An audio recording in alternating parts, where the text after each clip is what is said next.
going on, everyone, and happy Memorial Day. We are forever grateful to those who gave all for our country. On Friday, 66% of the S&P 500 closed down in the red, and we are set for a good, big moving trading week as Trump is making volatility great again. On Friday, out of nowhere, he threatened Apple, of all companies, with tariffs of at least 25% if they don't start manufacturing the devices they sell in the U.S. within the U.S., and this news is a lot more important than most people think, so definitely stick with us for that. But on top of that, we also have everyone's favorite stock, Nvidia, set to report earnings this week, and they have an expected move of a little bit over 7%, which is going to come out to a nearly $250 billion swing, given their $3.2 trillion valuation.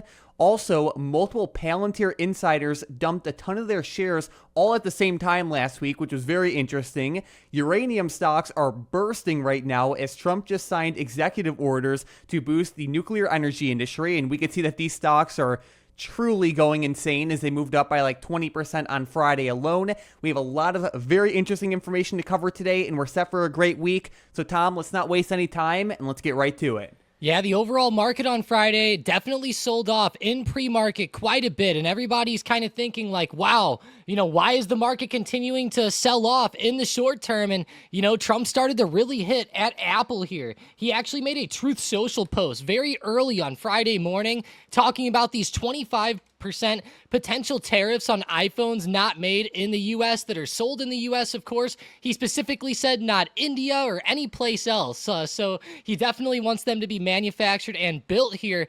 I will say, though, Mike, Apple might have some problems doing this and getting this done.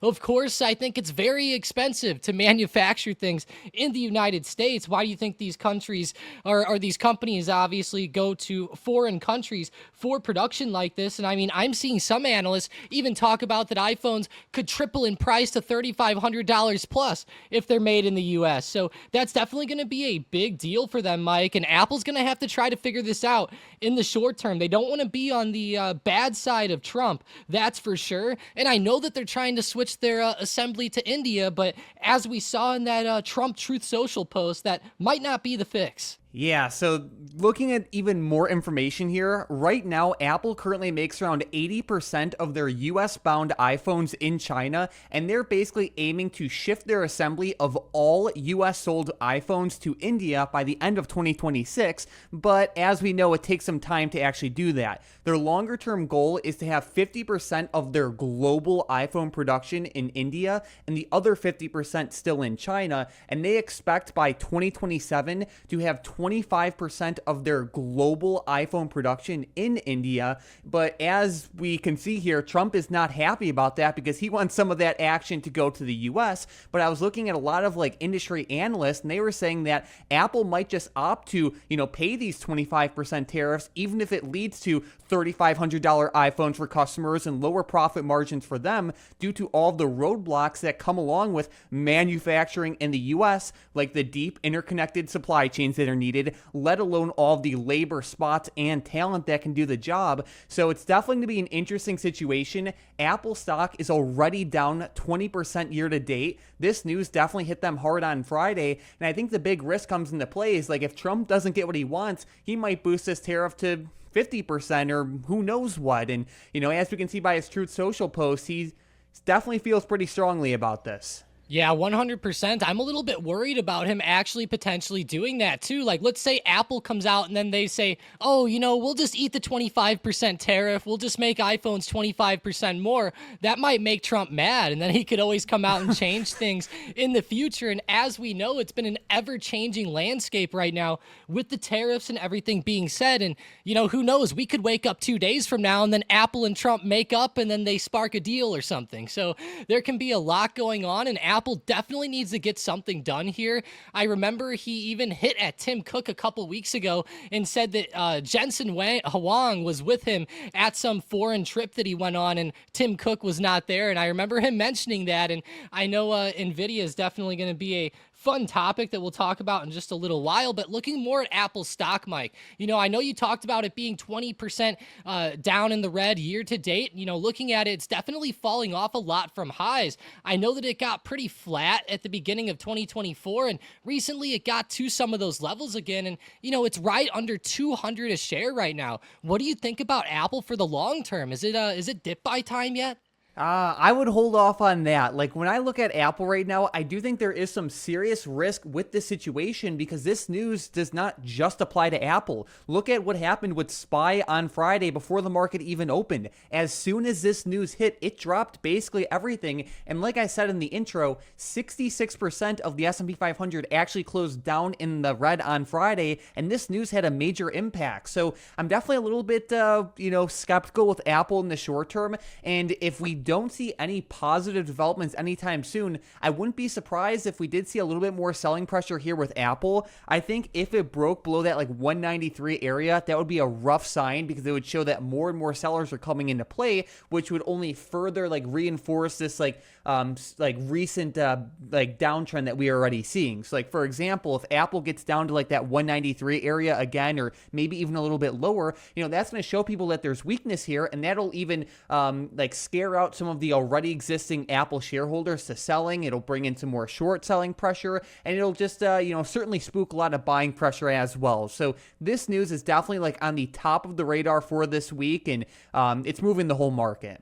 Yeah, and something else that's going to be moving the market a lot this week is Nvidia, and they report earnings after the bell on Wednesday. It's going to be the biggest report of the week. I know Costco and MRVL report on Thursday as well, but Nvidia on Wednesday and after hours is going to have all eyes on it. It's one of the bigger players in the SPY and can definitely impact a lot of things. Of course, a lot of chip stocks and tech stocks like to follow Nvidia as well, but they are expecting to have around a 7% move here on earnings, so definitely expect some volatility. They are actually expecting some pretty good numbers here as well.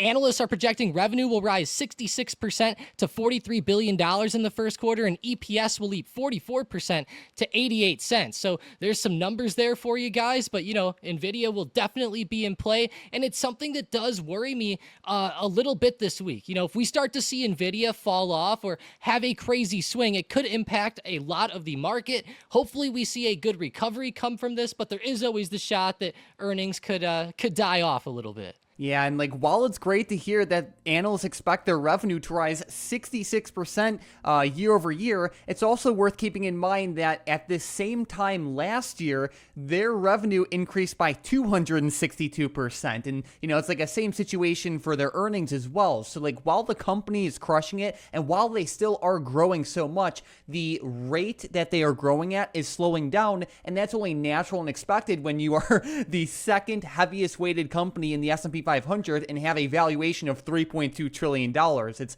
almost impossible to continue to grow, 300% year over year over year over year. So looking at the situation here, I think it's very important to go into this with an open mind. Their most recent earnings release wasn't all that great in terms of a stock performance point of view. They gapped up, but they sold off pretty hard as the market opened. And considering how bearish and weak the market has been over the past few days, there definitely is some risk here. Either way, we are going to see big moves from this. If the report shocks everyone in a good way, it could be a nice turbo boost for the bulls. But at the same time, if we are already seeing selling pressure happening in the market, and then Nvidia's earnings disappoint, that can be a serious, seriously bad sign for stocks this week. It definitely could, and I'm pretty worried about something like that potentially happening, especially considering, of course, Nvidia still has to deal with a lot of these tariff situations. I know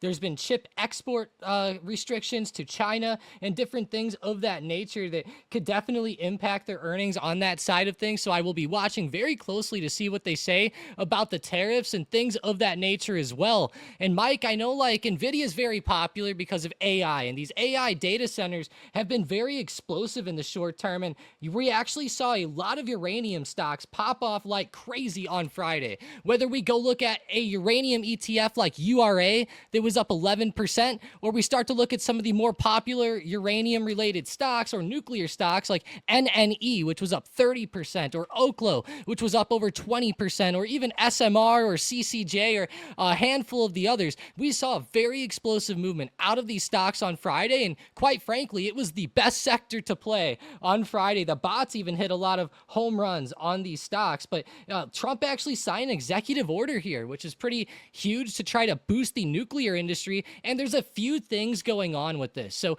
they're trying to speed up reactor testing, allowing the Department of Energy and Defense to build nuclear reactors on federal land, overhauling the Nuclear Regulatory Commission, and boosting U.S. mining and enrichment of uranium, which specifically there helps uranium stocks and nuclear stocks quite a bit. So overall, Trump did this last week, and we're seeing a huge boost out of these stocks, and they're 100% in play with those 20% plus moves. Yeah, like with all of this great growth with the AI industry, it has also really helped other industries as well, like uranium and, clean energy, because we need the power and electricity to, fuel these data centers and all the other technology that is coming from them. And I think it says a lot how we've seen a lot of big, smart money invest into this industry as well. For example, in September of 2024, Microsoft signed a 20-year power purchase agreement with Constellation Energy to restart a reactor at 3 Mile Island in Pennsylvania, and they expect that 835 megawatt reactor to be online by 2028 to power Microsoft's AI data centers. But it's not just Microsoft. On October 14th of 2024, Google announced a partnership with Kairos Power to fund and purchase energy from small modular reactors, which is also another telltale sign of what's happening in this industry. Amazon announced a bunch of partnerships and investments with small modular reactors and nuclear power data centers, and even other companies like Meta, Oracle, and Nvidia are getting in on this action. And Trump is kind of like freeing the like opening the floodgates, you can say here. Keep a very close eye on stocks like NNE, CCJ, SMR, OKLO, UEC, and others. These stocks are rocketing to the upside, and while they do have a lot of short-term momentum potential for shorter-term trades, I wouldn't be surprised if these companies continue to grow over the coming years, given this recent news with the executive orders, but also the fact that there's a ton of money flowing into this industry for very good reason. We need the power here to fuel not only just these AI data centers, but quite frankly, everything else connected in an ever-growing technological world.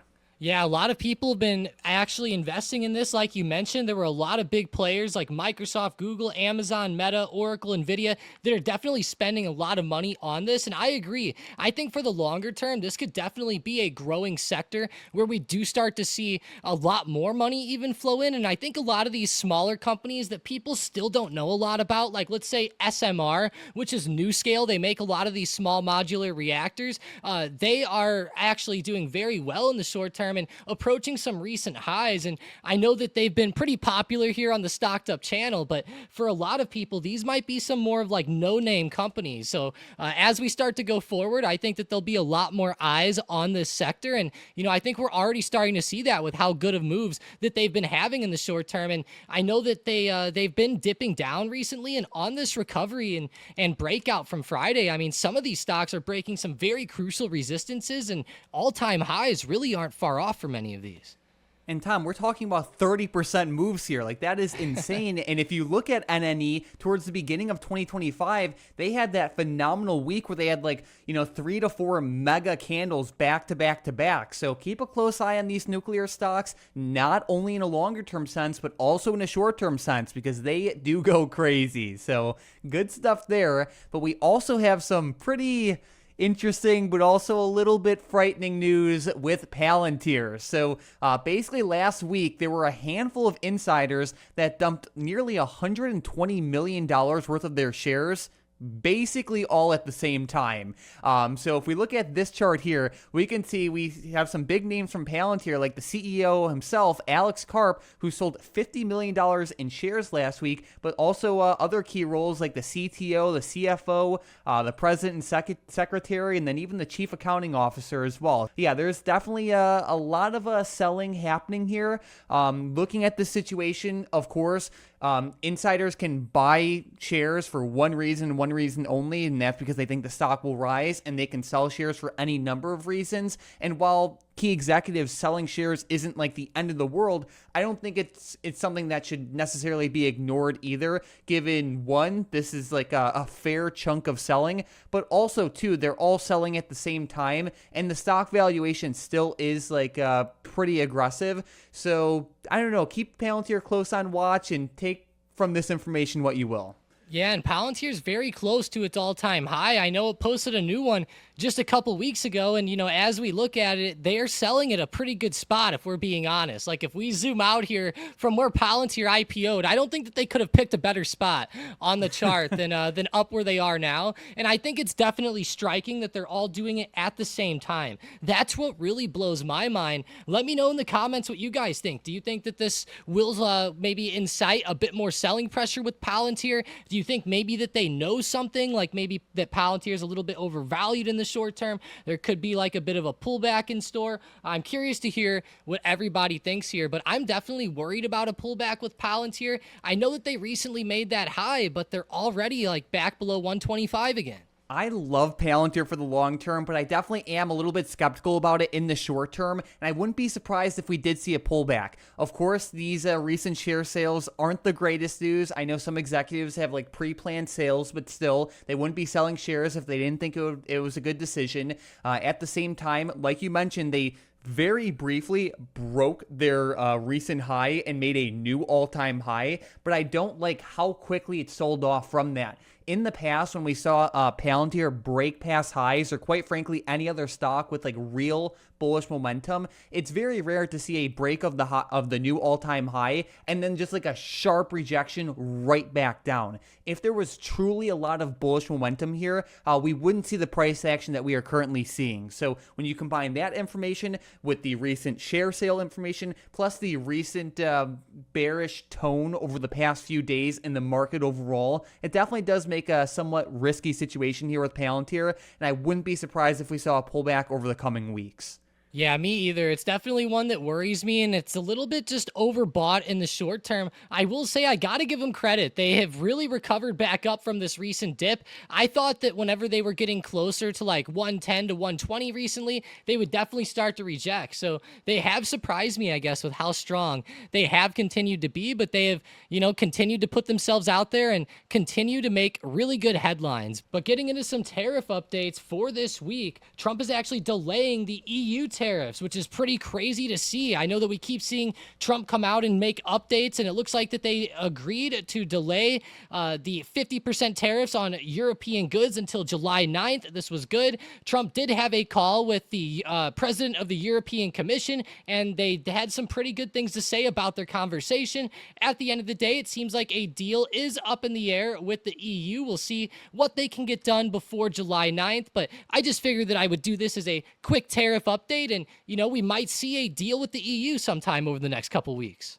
This is a tariff-driven market, and to give everyone a little bit of backstory here, on May 23rd, Trump actually threatened to tariff all EU goods with a 50% tariff starting on June 1st, and he was basically saying that trade talks have stalled, and he said the EU was very difficult to deal with, and after some back and forth, it looks like Tom just said that they're going to delay that 50% tariff to July 9th. So hopefully a deal can be made here. As always, any trade deal can definitely calm a lot of market fears, so we will continue to keep everyone updated on this situation as it progresses. But looking at the market for this week, Tom, I know we have Nvidia earnings definitely in the spotlight, but we also have a handful of key economic events as well. On Wednesday, we do have an FOMC minutes report at 2 p.m. Eastern time. We do have some durable goods on Tuesday, but it's not going to be that important. We have GDP data on Thursday, 1 hour before the market opens. And the most important economic event this week will be 1 hour before open on Friday with the PCE data. Remember, this is the Fed's preferred inflation gauge. So depending on how this data comes in, it will move markets. We'll cover this more as the week goes on. But jumping into some SPY levels and analysis for tomorrow, what are the key levels to watch and what are you seeing on the charts? One thing that I'm really noticing over the past few trading days with SPY is that we're kind of taking a nice little staircase to the downside here. And what I mean by that is we can see that there's these periods where SPY sells off, then it goes flat, and then it sells off again, and then it recovers and goes flat. And we're starting to see that dynamic continue to play out here. And on Friday, we saw it drop off in pre-market quite a bit and recover back up almost to like pre-market highs there.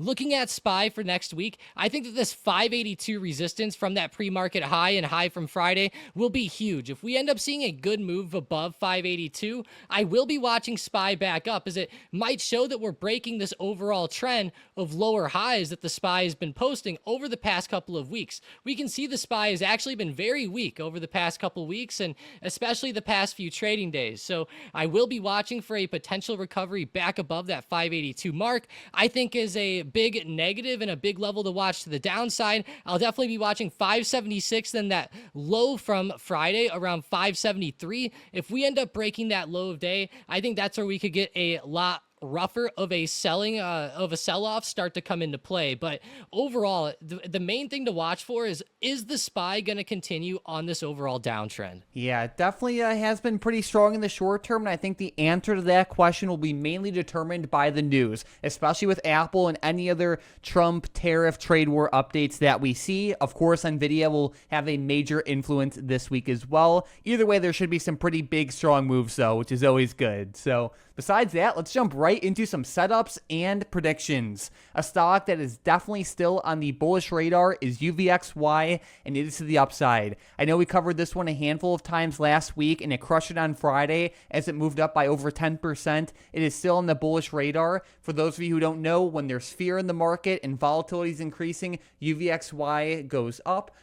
It would be great to see this get back above that $26.30 area and continue to put strong pressure on its high of day. The more fear that happens, the better this play will do. Yeah, UVXY was awesome Friday, moving up 10%, and even at like the end of the day there, had like a really nice intraday move off of lows towards that high of day, like a nice 5% pop. So there's definitely opportunities, especially while the market's dropping here in the short term. But with my first setup, I'm looking at Microsoft, and I'm looking for a 449 breakdown. It's actually straddling a major support here at $450, and I'm watching for more of a sell-off to come in the short term. Specifically, I really like that low of day from Friday, very close to 449. So if we end up breaking under that, that's where I'm going to be watching for more of this downtrend to come in. Of course, it's right at key support, so be a little careful of a bounce. If you do see like a big bounce and recovery back up off of 450, then be a little wary there. But either way, I'll be watching for more of a breakdown. And, you know, going out to the daily chart, we can see that Microsoft is pretty overextended to the upside following that recent gap on its earnings.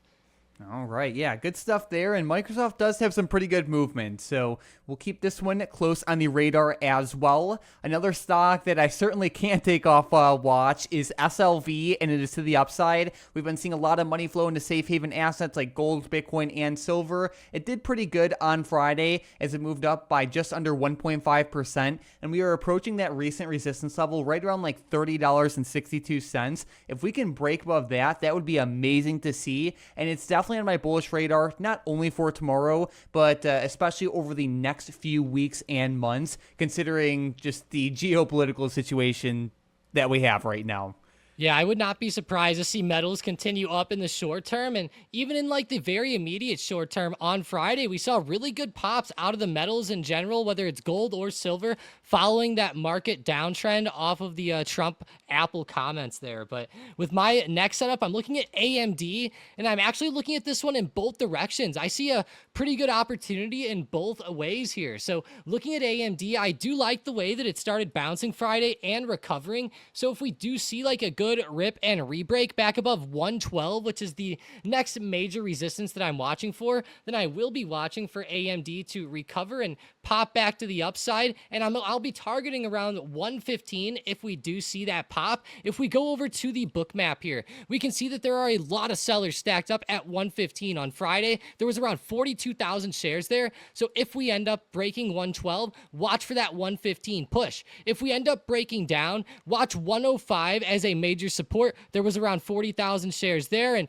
I could see 105 being pretty major before we test $100 again. But if we do end up getting that breakdown towards 105, it'll be a pretty nasty sell-off here, and I would not be surprised if AMD started to really fill its gap. You know, a lot of stocks gapped up a couple weeks ago, and a lot of them are getting very close to filling or at least testing that range. Sounds good. And let's keep a close eye on those levels you mentioned and showed on Bookmap. Shout out to Bookmap for the X-ray vision. 115 and 105 are the key levels to watch. And besides that, Tom, let's jump right into today's momentum plays. And with the first one, we have New Scale, ticker symbol SMR, to the upside. If SMR can break its high of day Friday right around 31.35, then keep watching it to the upside. It was up 19%. All right, with the next one, we have MicroStrategy, MSTR, to the downside. Unfortunately, MSTR sold off pretty bad, down 7.5%. If they break under 365 even, then keep watching them down. And then with the last one, we have the Gold Miners ETF, GDX, to the upside. Explosive in the short term here. If GDX can break 50.80, then keep watching it up as well. Sounds good. So these three stocks are on the radar for potential continuations tomorrow, if and only if they break through the levels listed. As always, prioritize trading in a smart, disciplined way, like having stop losses, respecting them, only risking how much you are comfortable losing, having a thesis for every trade you take, and a bunch of other things shown for free in the Key Lessons channel of the Stocked Up Discord.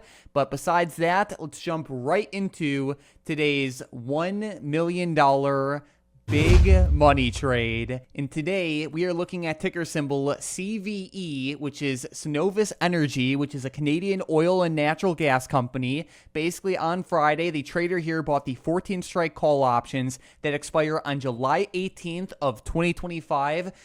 This is a situation where the stock has been downtrending for some time now, but it's in the process of trying to rebound and gain some more upside momentum. I like how these call options aren't too far out of the money, and they do have some time to them, which is always good to see. Looking at this situation, the stock had a good day on Friday, and the trading firm 2 Sigma recently increased their position in this stock, which is always good to see as well. Either way, it should be an interesting setup, and I think it's definitely worth keeping on watch. Yeah, especially with the way that we're starting to see a lot of these energy stocks like dip in the short term. I would not be surprised if we saw CVE start to come back up a little bit here. It does seem like they're trying to form a pretty good base. I will say it could see some chop like in this zone between like 1250 and 14 before we see a true breakout. But I do like the way that it started recovering back up Friday, and I would not be surprised if it tested $14.20 to $14.50 pretty soon for another breakout. But yeah, it'll definitely be on watch here. It's more of a short-term play as well, only out to July, so it's only a couple months long. They're definitely looking for more of a like quicker, shorter-term run out of this one.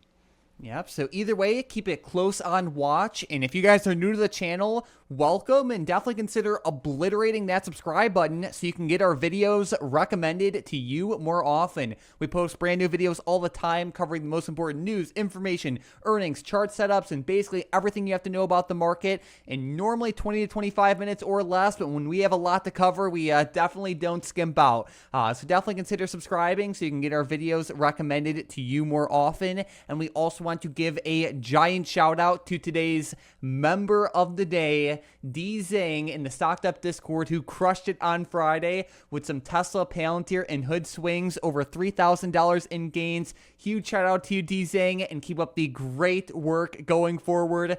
If you guys are into short-term trading and you haven't tried out Bookmap yet already, you are missing out. Like Tom showed with AMD, it shows you the exact price levels to look at in terms of support and resistance, but also it shows like exactly where buyers and sellers are stacked up at. It works for every stock, and it's definitely worth trying out. StockedUp viewers do save if you use the link in the description in the comments down below. A special offers icon appears, and it gives you some pretty nice savings. So definitely check that out. Either way, we are set for a very exciting week. There should be some pretty big moves all around. Thank you all so much for watching, and let's crush it in the market this week.